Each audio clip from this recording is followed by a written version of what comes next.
Welcome.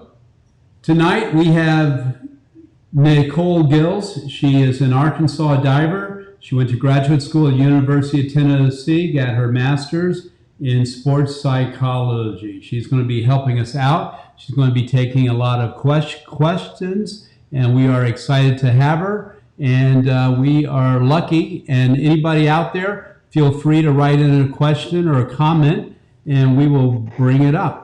Okay, and we'll ask. I'm sure, as we all know, diving's a very heady sport, and she's the one who can clear our heads.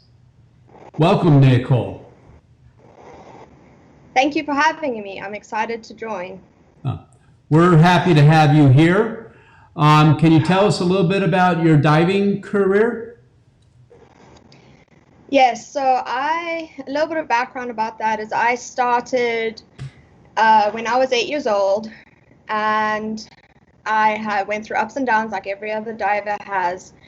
And then I got to compete on the international stage for the first time in 2010 at World Juniors. And I got to compete for 8 years for South Africa. And then I got the opportunity to come over to the US to come study and dive at the University of Arkansas. And now I've just completed my master's at the University of Tennessee, where I was a graduate assistant diving coach for Dave Parrington. Wow, that is great. I actually think we have a little bit of your diving career. Let me pull up a little short video. I see Jay LaRue. Yeah, great. Craig Brown. I see a lot of people in the background, a lot of famous people there. And here you are at an international competition. And there's Todd Sherritt in the background and a great reverse twister. Well, now, when you were diving, you had, diving is a very heady sport. Is that what brought you into sports psychology? Actually, I used sports psychology services as a young diver, but that's not where my passion was found. I found my passion helping out a teammate with anxiety just in everyday life, and I realized I could help other people and realized the connection between psychology and sports and how I could use that to help divers create an impact on their physical performance with their mental game. So how did you help this teammate? Were they just nervous? Were they scared? It actually was never in diving, so to speak, but it was more just everyday life. And for some reason, when she had a panic attack or was too anxious about something, she'd come to me and I was able to calm her down. And I just realized how much I love helping people in any way possible, and I wanted to see how I could do that in the sporting world. Wow. Well, I tell you what, we'll be taking some questions later, but can you tell us how it helped you? I mean, did you use this as diving as well? I mean, you must have got a taste of it. We've all been through it, the fears, the anxiousness.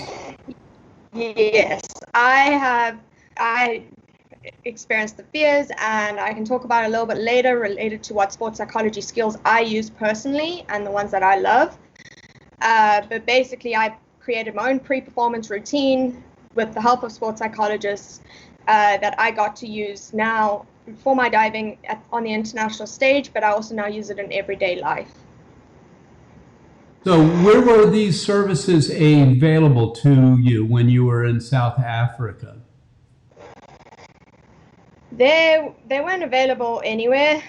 We really had to search for it, and it was specifically sports psychologists, and so we'd have to find a doctor somewhere.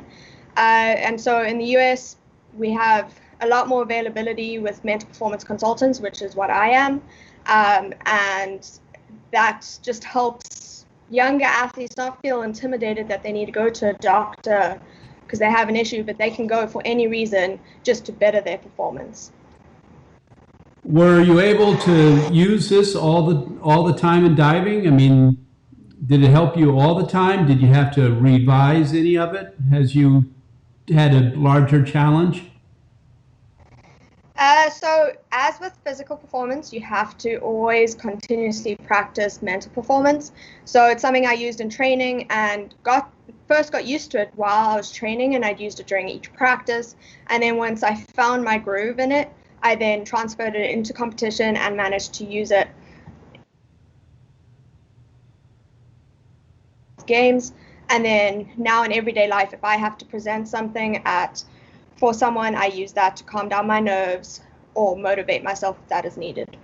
Well, I'm going to put up your accomplishments in diving real quick here. You know, you're quite an accomplished diver. You were on the world stage. You went to World Juniors. You've been to the FINA Grand Prix in Bolzano, one of the prettiest places to have a diving meet. I would go there on vacation. It's so pretty. You got a chance to go at some world championships. So you're diving at a pretty high level. Is that extra nervous when you're on the world stage versus, let's say, a dual meet in college? Yes, there's definitely a different level of nervousness there that I had to adjust to. But I always made sure to tune back into my sports psychology skills that I had developed and relied on that, and that helped me just calm my nerves and be able to perform at my best. Now, you went to University of Arkansas to compete. We saw that. And then you went on to get some graduate work. Where was all of that done? So my graduate school, I went to the University of Tennessee, and I was the graduate assistant diving coach for the swimming and diving program there the past 2 years, and that's where I got my sports psychology and motor behavior education in. Excellent. Now, did you help coach at the University of Tennessee? I helped coach the college team, and then throughout the summer I got an opportunity to volunteer and coach with Tennessee Aquatics and with Mike Wright. Mike, doesn't Mike Wright go under another name when he's on TV? Yes, he is also known as Speedo Ninja in American Ninja Warrior. Oh, really? Well, funny you should say that, because guess who we have here? We have Speedo Mike. Hey, Mike. Hey, what's going on, guys? Hey, she was filling in for you while you were doing what? Yeah, I'm sorry. I was filming this season American Ninja Warrior, but I want to join in and see what's going on. Okay, well, you know what? We have a couple pictures of you in Speedo. Now, why did you choose that orange checkered pattern? Well, to follow up with Nicole, go Vols. I'm going to put that plug in there, but former diver for University of Tennessee, orange and white checkerboard. I had to represent the Vols and, all the divers out there. I had to rock the Speedo and show them what divers can do. Well, you're doing a good job. This is your fourth time up there, correct? Coming up? Yeah. This season is the new season. Season 12 will air September 7th. This will be my fourth season on the show. So I've made a few city finals. I've made it to Vegas for the national finals once. But this is a real exciting season. So definitely be worth watching. So how'd you come up with Speedo Mike? I mean, I realize you're a diver, you're in the Speedo. Now, are you on this show for the fourth time because you're good or because you look good in a Speedo? I think it's a little bit of both. I think America likes to see the man in the Speedo run around climbing obstacles. But like I said, I've done pretty well for myself. But the brand, the Speedo Ninja is kind of taken off now. Actually, this season, I'm running for a cause. My best friend actually last year passed away in a car accident. And so I ran this season in dedication to him. He kind of was my manager, and he came up with the name Speedo Ninja. So we were just kind of talking about diving and everything, and he came up with the name, and it stuck. The network loved it. We kind of took off with social media and stuff. But yeah, my buddy came up with that, and unfortunately, last year my buddy passed away in a car accident, and this whole season's kind of dedicated to him. Well, I'm sorry to hear that, Mike. Now, you're at University of Tennessee. Did you get any sports psychology degrees? Yeah, kind of, again, to piggyback off Nicole, we kind of went down the same path. My master's degree was in science with a concentration of sports psychology. I did not go into the clinical route to become a sports psychologist, but more or less my degree is used. I kind of use it on a daily basis just while coaching, working with my kids from the age group level to the college level, and just kind of implementing those mental training, the positive training, the mental side of training just on a daily basis from the program that we both went through. Now, do you use any of this psychology that you practice in diving? I mean, I'm going to guess the stress of being on TV, running around, jumping, swinging, running off, and falling into the water. I mean, do you use it there? I mean, you must psych yourself up. Oh yeah, and I use it, 100% on the show. It's a completely different game. On the TV show, one thing they don't show you is none of the ninjas know what the obstacles are. You get there on set and you get a one and done shot. You get one try to touch every obstacle. You get up there. If you fall, you go home. There's no practice. There's no heads up. There's no training on it. There's no, hey, this is what you're going to compete on. It's purely you look at it one second and then you're running through the course and happening live. So the mental side of it is kind of, preparing for that next move, preparing where your hands are going, where your body's swinging. But again, it's just a completely different mindset, going out there and saying, I only have one shot, but I got to stay in the moment. Wow. Well, Mike, when does the new season start? September 7th. So right around the corner. And I believe I'll be on that first episode. I'm waiting to hear back from the network, but they did tell me there'll be a full story for that episode that I'm on. So I'm pretty excited about that one. Well, we will recognize you not only as a diver, but we will recognize you. I'm pretty sure we'll know which one's you. I'm pretty sure when the orange and white tearaway pants come off, you'll know it's me. Okay. Well, Mike, thanks for calling in, and best of luck and congratulations with another season of Ninja Warrior. And I was recently at a diving meet in Noblesville, and somebody mentioned how good the Tennessee divers were getting, referring to the age groupers. Oh, great. I appreciate that. No, it was good because you guys have a world-class pool there, and, the college team has always been great. Dave's only the third one in a string of amazing coaches there at the university. And, Dave's... Yeah. You and Nicole are products, incredible coaching. Yeah, and it's been great having Nicole around, helping work on the mental thing, the mental side of things, really with our age group team. I've seen kids, 8 to 10 years old, really grasping the idea of that mental training and really take off with it. So it's awesome. All in on what she's talking about. Well, thank you very much. I know you need to get off to a coaches meeting. And we will catch you later. Thank you, Mike. All right, guys. Y'all okay. Take care. Thanks. Appreciate it. So, Nicole, what's he like? Is he like on TV? Is he that super personality or? Yes. He's very bubbly, always motivated, always ready to go. American Ninja Warrior really suits his personality. So he's a great coach to be around, and him supporting my sports psychology passion just helps it. Great. Well, he had mentioned that he saw kids as young as 8, 9, and 10 starting to get a grasp of it. Is it important to start at a young age with the mental end of it? It is always, as with just any sport, it's good to start young, but it doesn't mean you only have to start at a young age. You can train your brain and do the mental training at any point. It's whenever, and it doesn't need to be, I am scared to do something. It can be for you to just realize, I want to be able to set goals better, or I want to create this pre-performance routine where I can use it to help me get my goal of getting on the podium. Well, do you find, and I'm talking from a coach position now, that there's some kids that know they're going to win, and there's some kids that just know they're going to lose?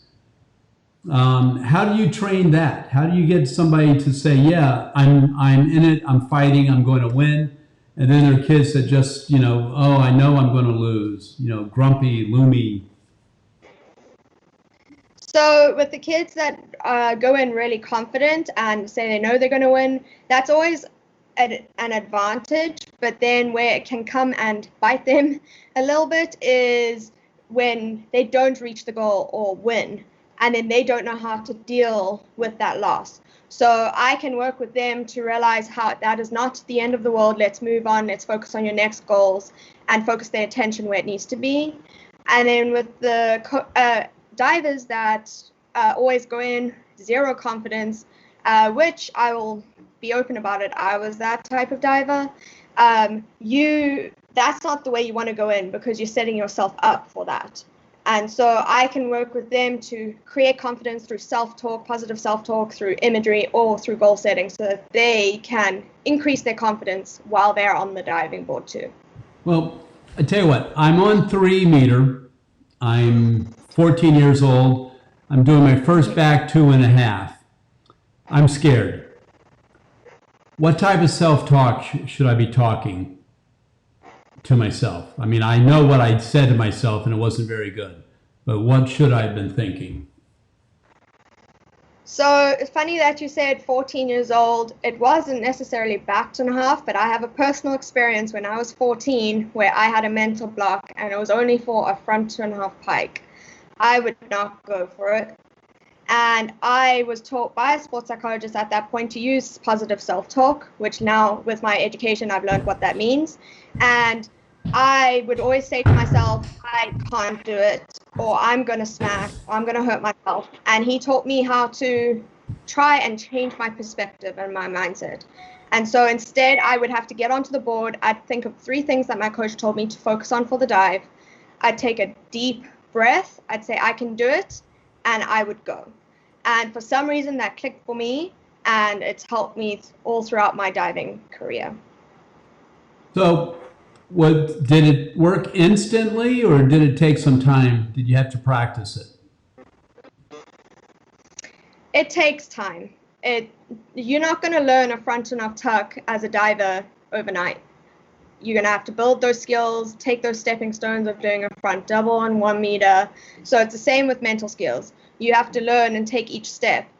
And whatever I do work with during my sessions, in my individual consulting sessions, I then ask them to do some homework by practicing at practice. And once they get comfortable and realize what skills work for them best, they then can transition it into competition. And at that point, they can work out, okay, this works for me or this does not. Well, another question about the psychological end of it. Everybody has like some type of setup they do, whether it be brush their hands, throw their Sammy down, adjust their suit. How does that work, and why does everybody have that? To me, that can come across as a nervous habit, or it can be something that is a reminder of them to stay focused. There's one or the other. So I know some people throw their chamois down or tie it in a knot and throw it in a specific place every single time, and that's created in their pre-performance routine so that they can feel that they're in control of what they can do to perform their best. Wow. It sounds like you've answered that question before. Well, we have a question from our audience here. In regards to pre-competition routine, can you give an example of a good pre-meet or pre-competition routine? Yes, I can. So it's individualized, and it depends on what they like best in terms of mental skills. But my personal one is right before I get to the board, I do positive self-talk, and my words are, I can do this. Very simple, very to the point. and I take a deep breath. I say that. Then I will go into doing my own imagery, and which is also known as visualization. And so with that, I create an image in my brain of seeing myself doing that dive successfully. I then model it, which a lot of divers know and coaches know what that is, but that in sports psychology terms is kinesthetic imagery, where I will practice the dive on the ground. Then I get onto the board and I do the same thing that I've done since I was 14 years old. I think of 3 things that I need to focus on for the dive. I say, I can do this. I take a deep breath and I go. Well, question, when you're on the board, does your mind go blank, or are you overthinking, underthinking? I mean, what works best for most people? It's very much an individual basis and depends on the person. My mind overthinks, and so I have to try to create a blank space. And so I think of what may happen. I need to think of what I can do and then not think anymore. Some people need to don't think at all, and they need to have a little bit of practice thinking so that they can think the right things and they don't forget what they're doing. So it really depends on the person, and as a mental performance consultant, I can help them figure out what's best for them. I've heard a lot of divers say that they weren't thinking, they just went. You know, maybe Yes. It's like a blank screen and they just let their muscle memory take over. Is that one of the options? That is definitely one of the options. I had a teammate at Arkansas who told me that she does that. And there's nothing wrong with that. If that works, that's great. But for some people, it doesn't work. That wouldn't work for me. I need a little bit of structure, and then I need to go blank so I don't overthink. You were at Arkansas with Dale Schultz, University of Maine diver. How was that? I mean, was he your style of coach, without saying anything good or bad? Or?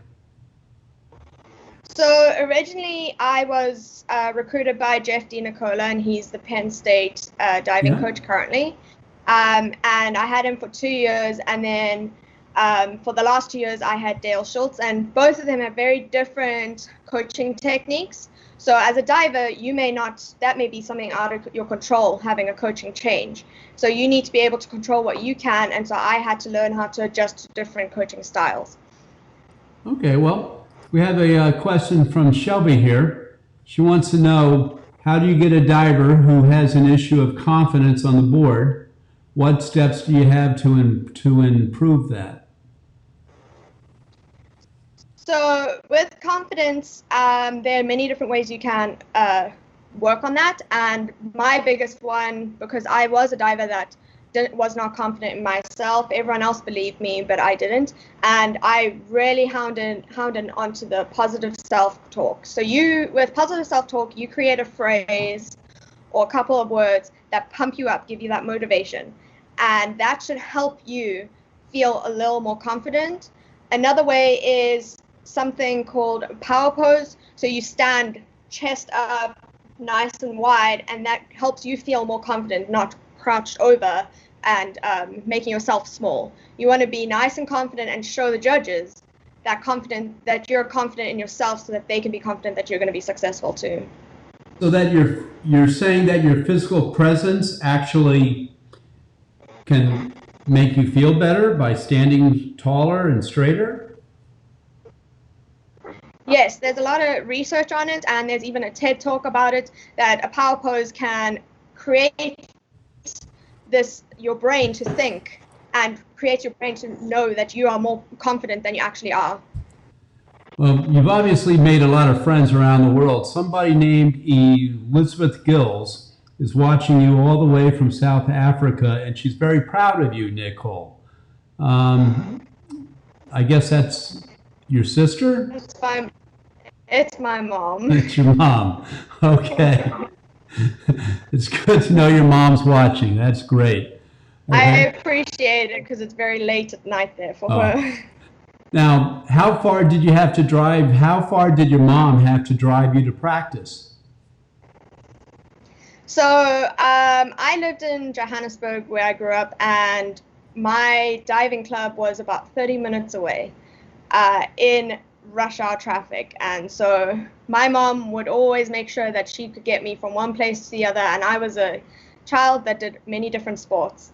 And so she spent most of her days while I was growing up in the car taking me from one sport to the other, and I wouldn't be the person I am today without her. Well, how did you get from South Africa to Arkansas? I mean, there are no roads.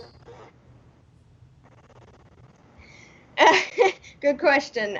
Some people ask me if I've taken a boat over, but the quickest way is to take a plane, and it's a pretty long flight from Johannesburg to Atlanta. It's a 16-hour flight there, and then once I get into Atlanta, I can go wherever I need to in the U.S. Well, obviously my sarcastic sense of humor was lost here. How did you find the right university? You're in South Africa and you find a university in Arkansas. So I went onto the website called Divers to College and put my information out there, and coaches reached out to me. And that's how I found Jeff. He communicated with me, and I felt like that would be the best fit for me. Do you think Jeff was a little tall for a college coach? I do not think he was, because I am a tall diver, and so having him as a coach who was tall, he understood the struggles that I would have had as being a tall diver, since being tall is not always at your advantage when you're on the board. Yeah. Now, did you dive any tower? I did a little bit of tower during my college years. And funny enough, my senior year of college, I qualified for NCAAs on tower only, which I never thought I'd be able to do. Well, you were in Zone B. That's a pretty tough zone. Yes, it is a pretty tough zone. And I just, at zones, I did not have the best of meets on the springboards, and I didn't want to miss out the opportunity on going to NCAAs for the third year. And so the next day I changed my mindset about giving up on my college career and said, I have the ability on tower to at least make NCAAs. Let me give it my all. Well, that must have been tough. So what you're saying is you didn't make it on 1 and 3, and you hated tower, and somehow you pulled it off. That's pretty good. You must have been, what was going through your mind that made you want to do tower? Just the drive to get back to the nationals?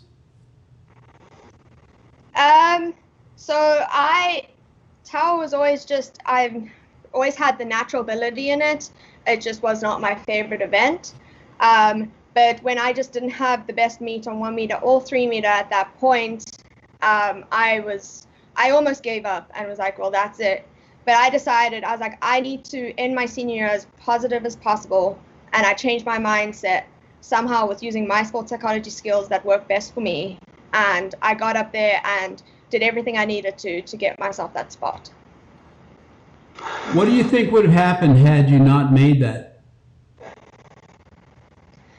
I would have definitely been disappointed as anyone else would, but I would have used, again, my mental skills to pick myself up and move on, especially because right after that I had to travel to Australia for the Commonwealth Games.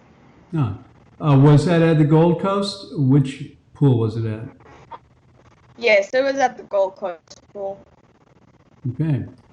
Well, what would you say to yourself at age 12 if you could go back in time and write yourself a letter? That's a tough question because there's a lot I'd love to say to myself. About diving. Yeah. No, I'm talking about diving. I did not believe in myself.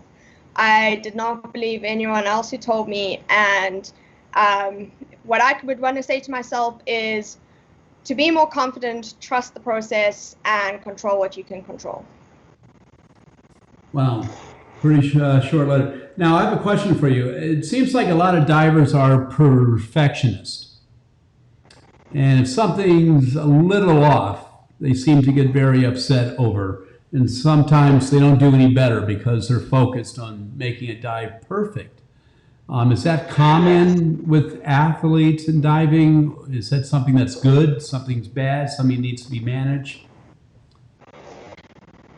It's definitely very common, and with our sport being so technical and technique focused, you do find a lot of perfectionists.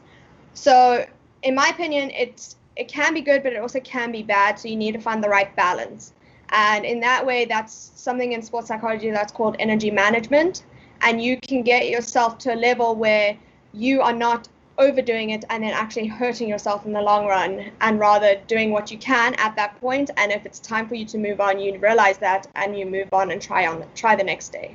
Not every day will be perfect.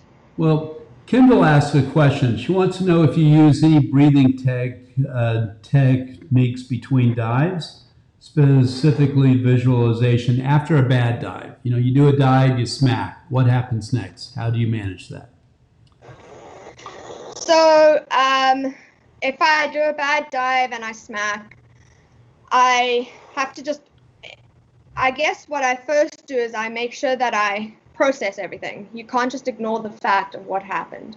Once you've processed that, you can then decide how you're going to move on from it.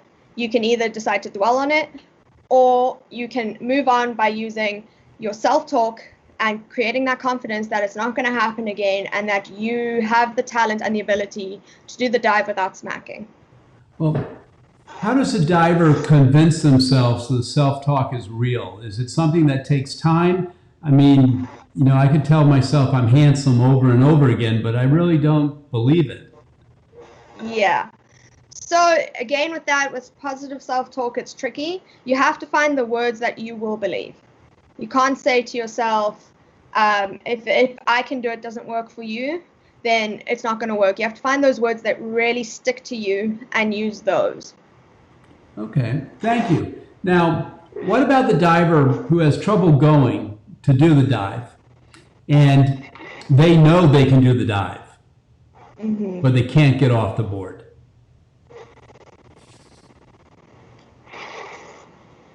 Yeah, so those are the tricky ones, and those are big hurdles you have to try and overcome.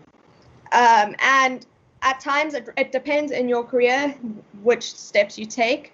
But at that point, sometimes it helps to go back to the basics. Go back and do the lead up again. Talk to your coach. Your coach should be able to tell you that you can do it, or that it's not gonna be the end of the world. It's going to work out. So using the people around you, but then also going back to the basics is always a good one.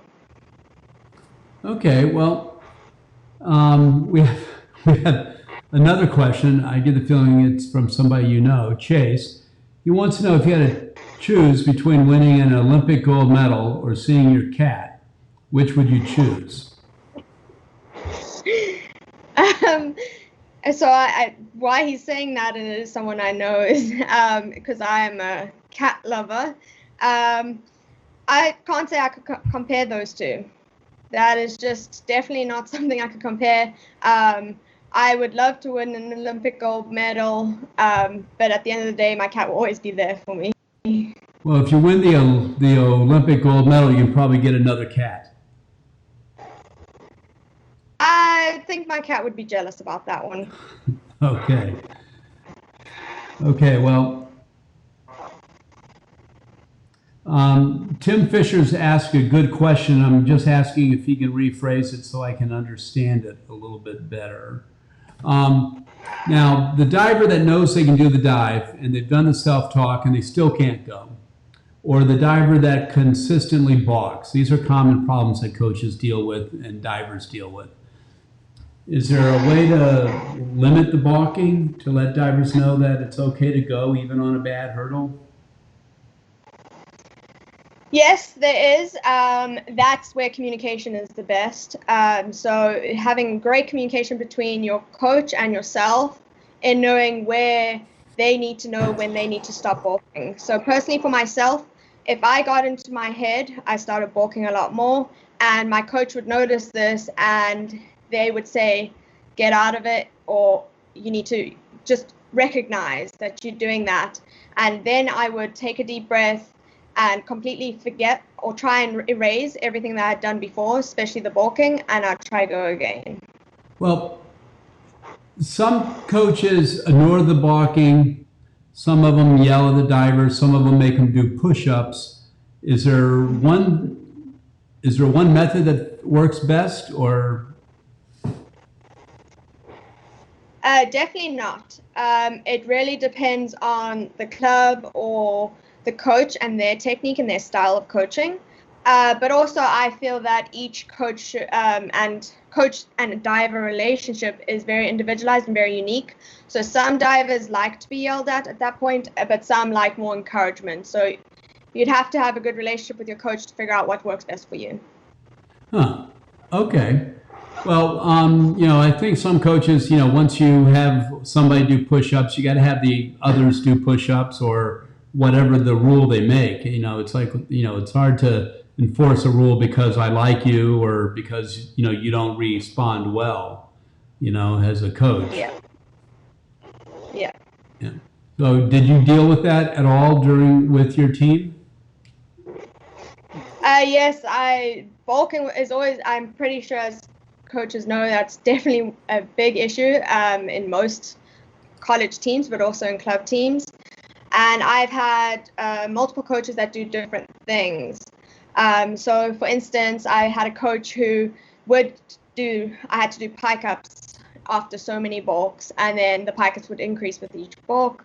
Or I would have a coach where we had a certain number of balks we could do that day, and if we had got to that limit, then practice was done for us.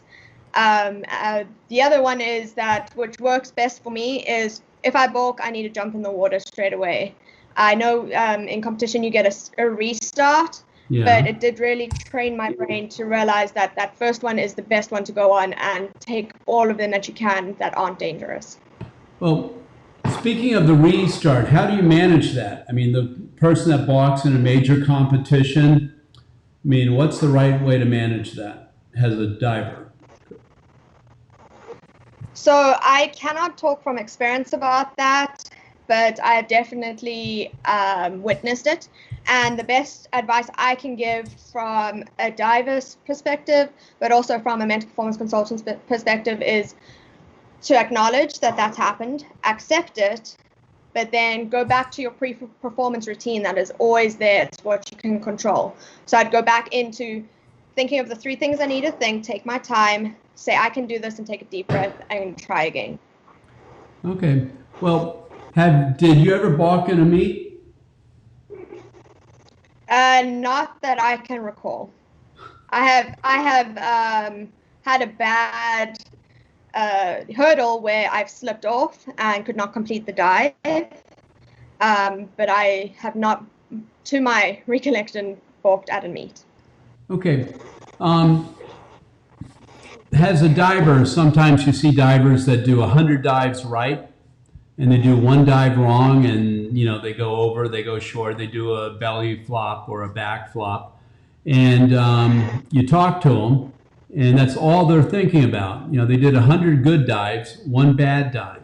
Is that common? Is there a way to deal with that? Is that good, bad? Yes, that is very common. They dwell on the negative side of it. And as a coach, you can help that diver specifically by pointing out the things that they have done well.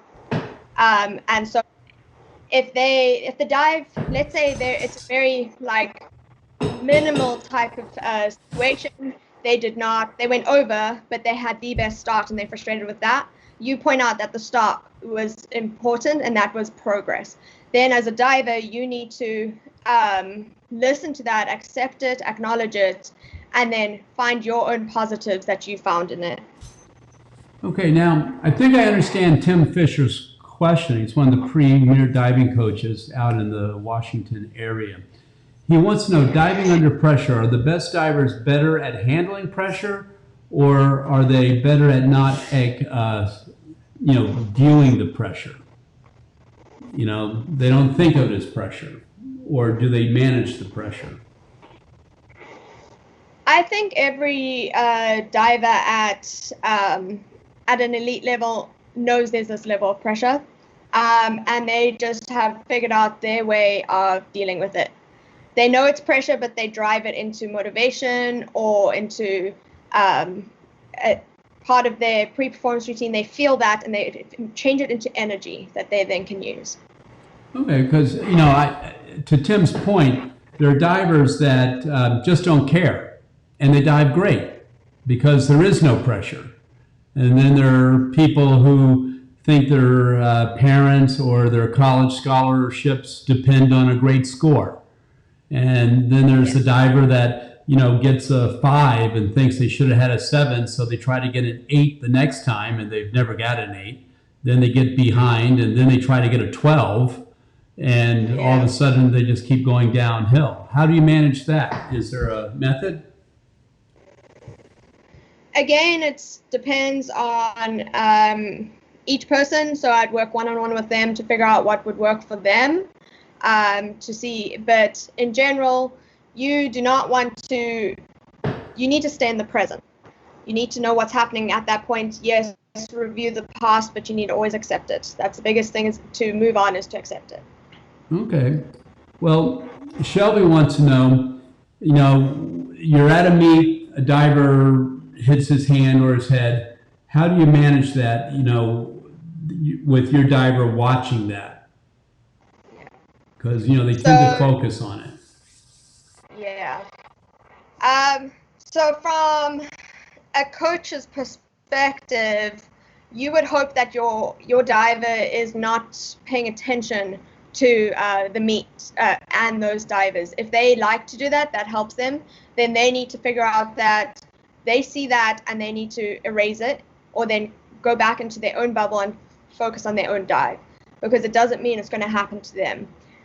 From personal experience as a diver, I've been in that position where someone has failed a dive or hit a body part on the board, and I've had to try and regroup myself before going.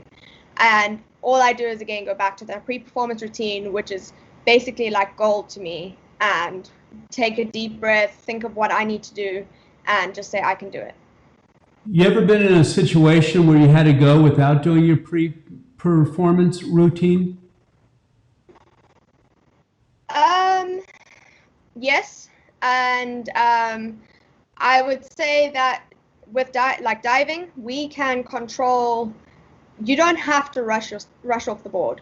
So if I forget that my turn is coming up and I have not done my pre-performance routine before getting onto the board, I just make sure that I do it on the board in my head.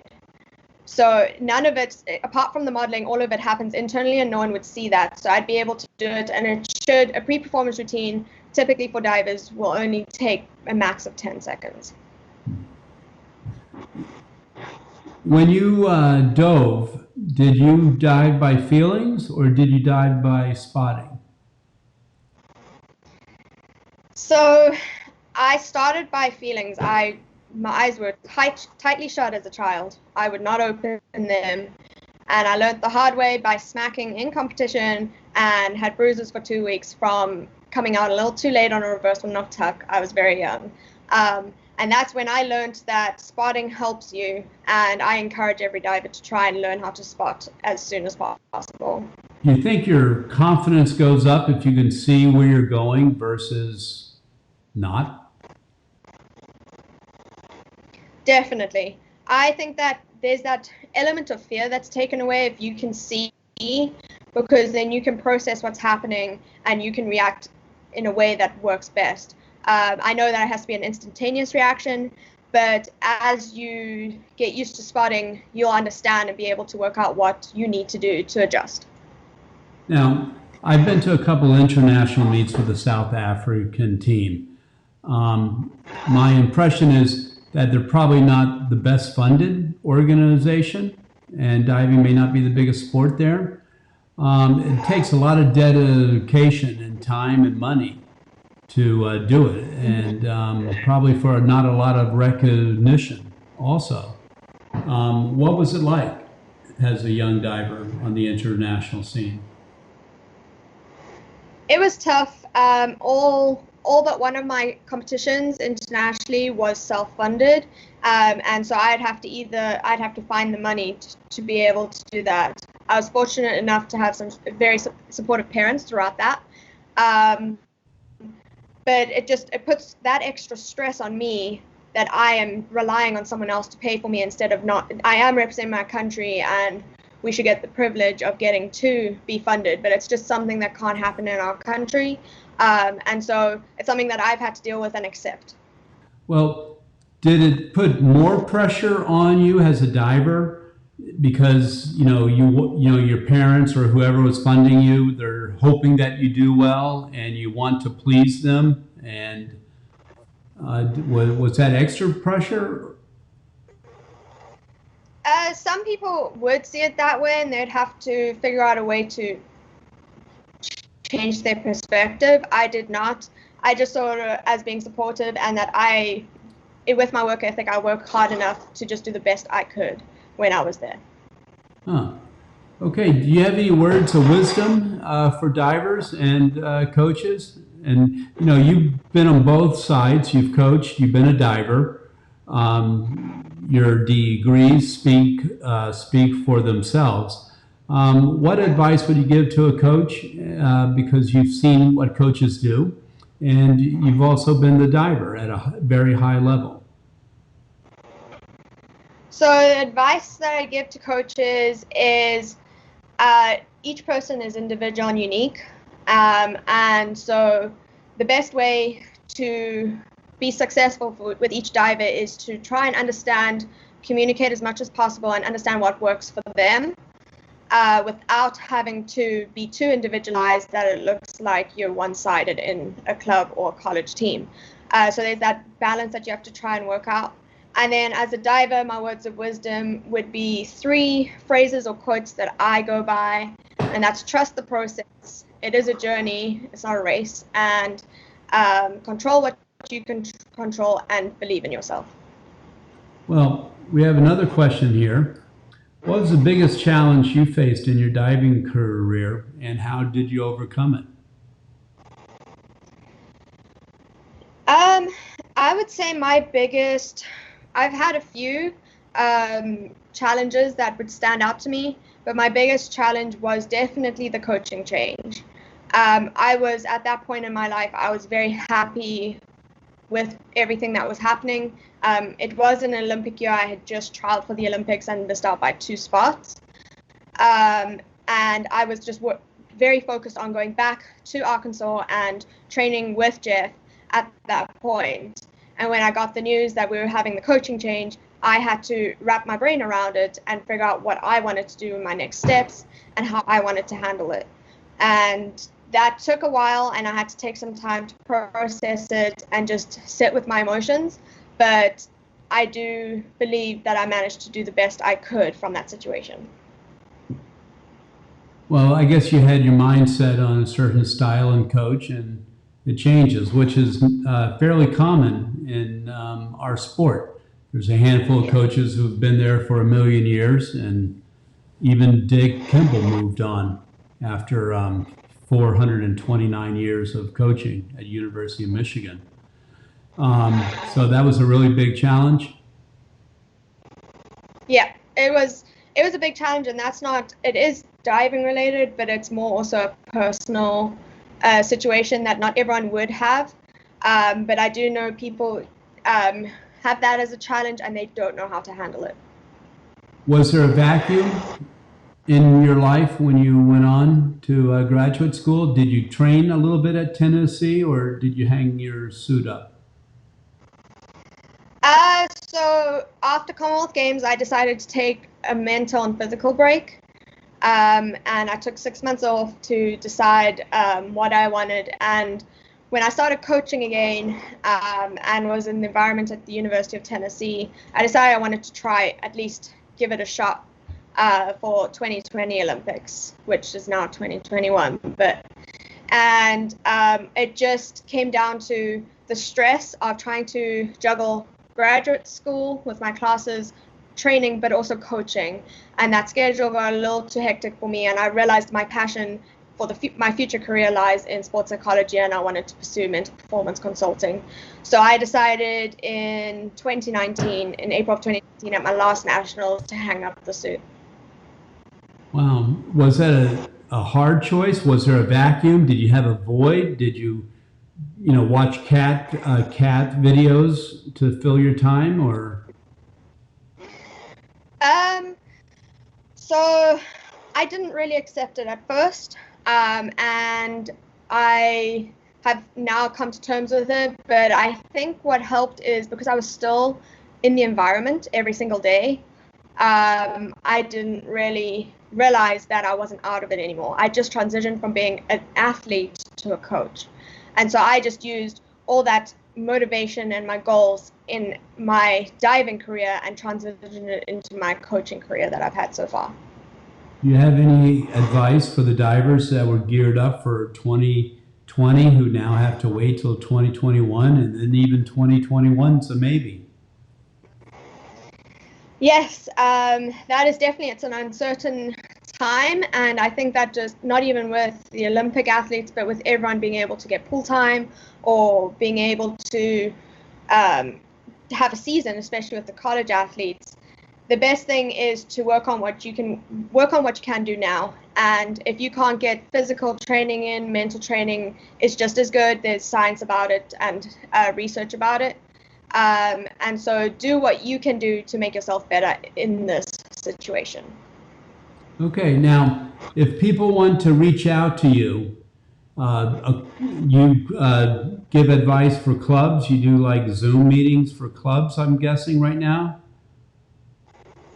Yes, so I currently do individual consulting and group consulting, where I can talk to divers and coaches about mental skills and help them create and develop their own skill set. And I do that virtually too, to accommodate those who may not be in my area, but also through this pandemic to be able to make sure everyone is safe and healthy. Okay, well, I think what we have here is some contact information where they can reach you if they either want personal advice or you can have a Zoom meeting with your club. Diving, there's a very heady sport. And if you don't have a clear head and know what you're doing, it's difficult. If you're afraid, it's difficult. If you're hesitant, it's difficult. It takes a lot of courage. It's not like swimming where you work really hard, but, I'm not sure what they think of lap after lap, But diving, you have to think, and it may not be as much work, but it takes a much stronger head to take the mental end of it. Now, one question before we leave. Do you think you achieved everything you could have in diving? That's a tough question to answer because I would have loved to have continued a little bit longer, but I do feel that my path in life has changed, and now me finding my passion as a mental performance consultant, I am very eager and motivated to continue to help athletes, as I have been doing so far, with using their mental game to improve their physical performance and for them to reach their goals. Well, I want to thank you very, very much for your time and effort. Great advice for coaches and divers. Do you have any closing words before we close up? I do not have anything specific except to all the divers and coaches out there to keep pushing through this crazy time, and all the hard work that you put in now, whether it's mentally or physically, will pay off in the long run. Okay, thank you very much, Nicole. And hopefully any clubs or divers that want to reach out to you will. And thank you. And this concludes tonight. Thank you very much. It's been great. Bye-bye. Thank you for having me.